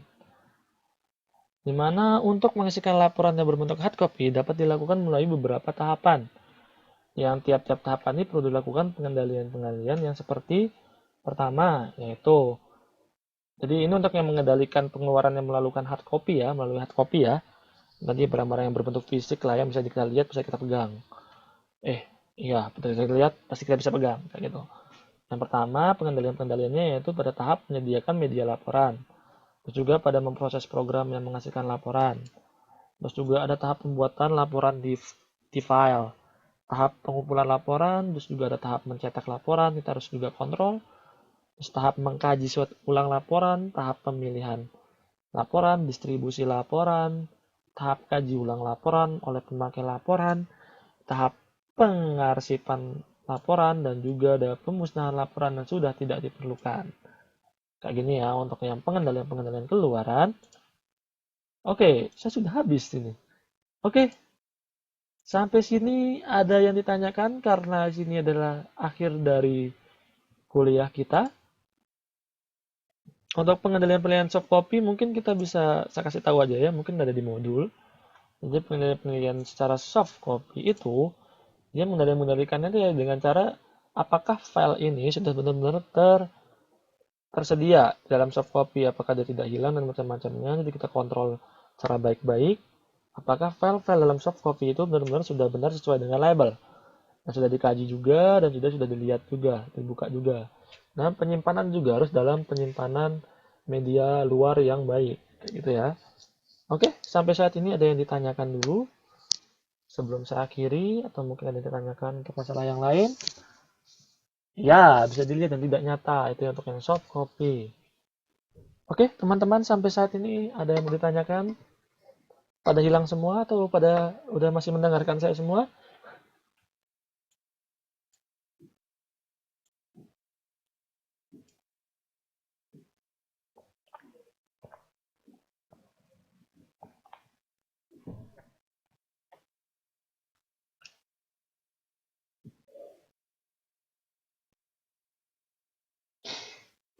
Oke.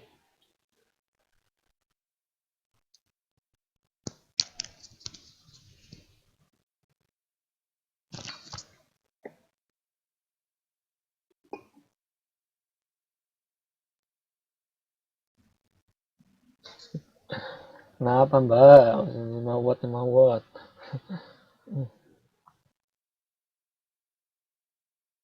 Kopi-kopi. Oke. Oke, kayaknya nanti saya nggak ini ya transparan mungkin Mbak Retno sama Mbak Maike-nya yang bakal ngeluarin mungkin absensi kalian secara langsung, cuman yang ngerasa nantinya absensinya masih kurang atau mungkin ngerasa kurang absensinya dalam nilai absensinya bisa hubungi saya langsung.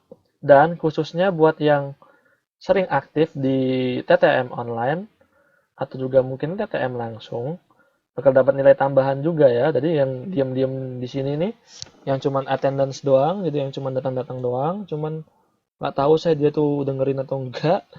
Jadi itu tak hitung datang, cuman ya buat yang aktif mungkin di chat atau yang macam-macamnya bakal dapat nilai tambahan dari saya. Mau nilai berapa? Kayak gitu ya. Oke. Jadi supaya adil aja sih menurut saya. Hmm.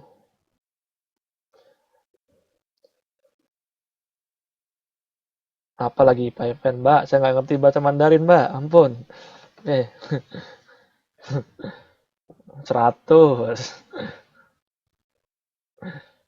Oke, intinya nanti saya bakal dapat nilai tambahan dari saya ya, kayak nilai plus plus lah. Oke, ya setidaknya saya bisa menghargai kalian yang mau aktif dan juga yang tidak aktif. Jadi bisa membedakan nilai dari kalian yang aktif dan tidak ya.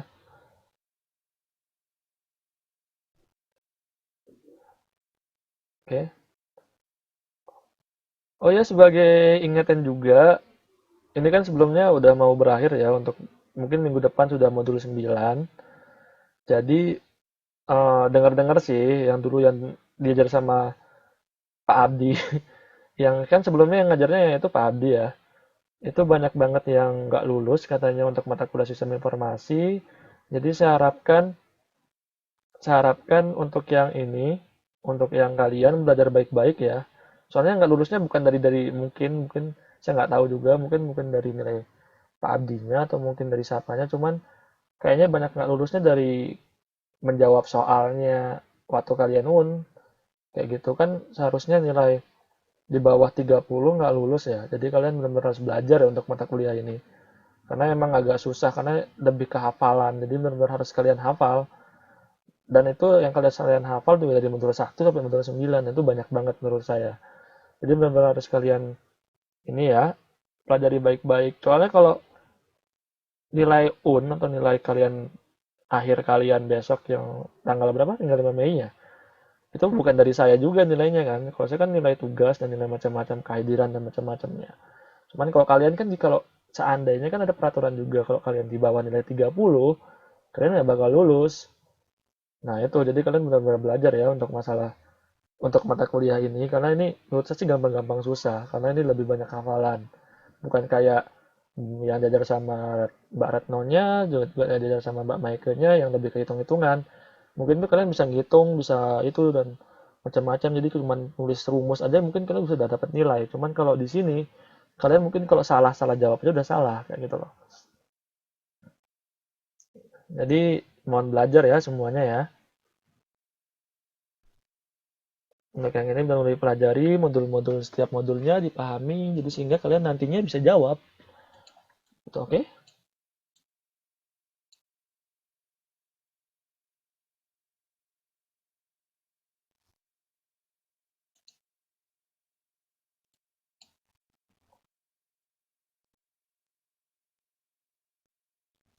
Ya, just info aja Mbak Anis. Jadi supaya intinya ya lebih belajar lebih keras lagi lah untuk masalah ini. Soalnya denger-denger yang tahun kemarin yang diajar yang untuk masalah sistem informasi ini juga banyak yang nggak lulus gitu aja sih. Gitu. Jadi diusahakan ini emang pelajarannya agak-agak susah sih menurut saya untuk mungkin kalau kalian gitu. Jadi benar-benar harus dipelajari baik-baik dan dimengerti ya.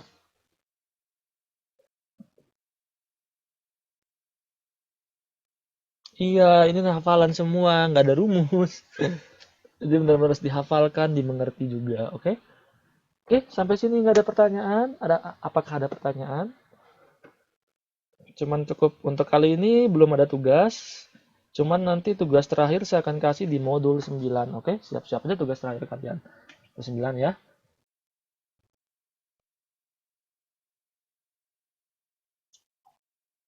Oke. Oke, silahkan bersenang-senang dulu. Nanti tugas di modul 9 kalian udah dapat tugas baru.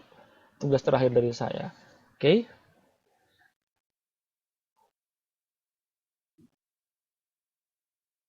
Oke. Oke, ini saya kutip dari kata-kata seorang Mario Teguh, di mana orang-orang yang berhenti belajar akan menjadi pemilik masa lalu dan orang-orang yang masih terus belajar akan menjadi pemilik masa depan. Kalau kalian ingin jadi pemilik suatu masa depan, kalian tahu kan apa yang harus kalian lakukan yaitu harus terus belajar. Jadi semangat untuk belajar ya supaya kalian punya masa depan. Jadi nggak kayak gini-gini aja masa depan kalian, oke? Oke, sampai saat ini saya akhiri saja ya. Kalau tidak ada pertanyaan. Oke, nggak ada ya. Cukup ya. Saya cukupkan saja. Yang diam mana suaranya? Ini banyak banget yang datang sampai 11, yang ngomong cuma 5. Oke. Ya, iya ya, Mbak Sulastri.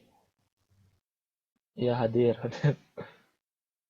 Pada kelas malam ini ya. Oh, oh. Amin ya, Mbak. Amin.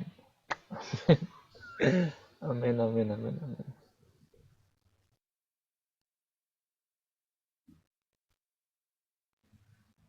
Oke, kalau nggak ada pertanyaan, saya tutup saja ya. Terima kasih atas kehadirannya semuanya. Terima kasih juga yang oke deh. Wow, keren banget ya kayak sport kayak dengerin bola. Oke, oke, oke. Makasih, makasih. Saya nggak tahu tuh pujian atau mungkin sindiran buat saya. Oke.